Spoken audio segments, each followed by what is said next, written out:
Thanks for coming. Yeah, thanks for having me. I got to say, first of all, I'm a Marvel Comics guy that has X-Men tattoos.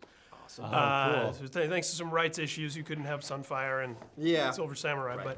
Right. But no, I came into this not knowing what to expect. I was just blown away by how great it was. Oh, cool. That's awesome. It's so nice as a Disney fan also to see this streak that Disney is on right now with the animation house. Yeah. You know, because it's like anything. There's the rough years, and then there's the peaks and valleys. There's a peak right now. Yeah. Well, yeah, I think you could certainly feel the difference that John Lasseter and Ed Catmull have made. You know, when they took over about 7 or 8 years ago now. 8 years, yeah. They really instituted a whole new culture, and some of it was John looking out for what directors were passionate about.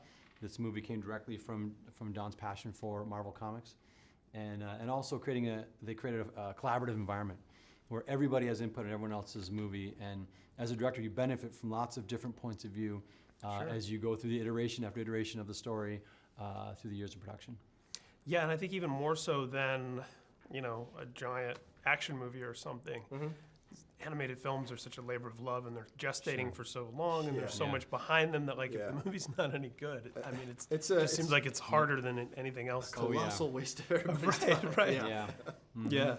Yeah. For us, I mean, the stakes are really high. You know, we're very aware of the fact that we have hundreds of people dedicating all of their energy to one thing, and they work for years in these films. And so, at the end of the day, if it's not a great film, then it wasn't worth it.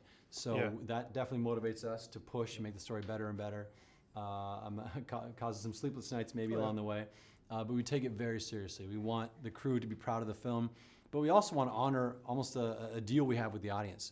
We want them to feel like if they come to see a Disney animated movie, no matter what the genre, they're going to have a great experience. Right now, it's like Disney, Pixar, Marvel. It's the brands you can trust. Like you go in going like, it's probably going to be pretty good. That's important. Which is a hard thing to pull off. Absolutely. Tell me a little bit about the discovery process for this particular property, because obviously Disney acquired Marvel, and it was like that opens up so much stuff. What was it like how did this kind of get uncovered? Well, it's interesting. It's a very simple origin story, really. It was finishing up Winnie the Pooh, and I was thinking about what my next thing would be, and we just acquired Marvel not too long before that, and I loved Marvel Comics. I loved Disney Animation.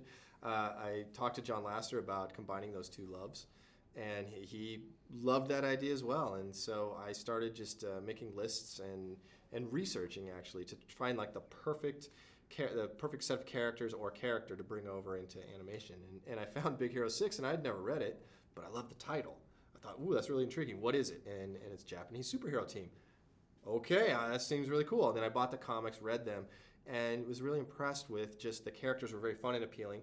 And it was very light. The tone was light and fun, and the whole thing seemed to be this love letter to Japanese pop culture. And so the movie kind of looks like Blade Runner in some scenes. Yeah, of course, looks like Shibuya. Yeah, so hopefully it feels as immersive as Blade Runner. Right. That's what we're going for. Yep, for sure. Yeah.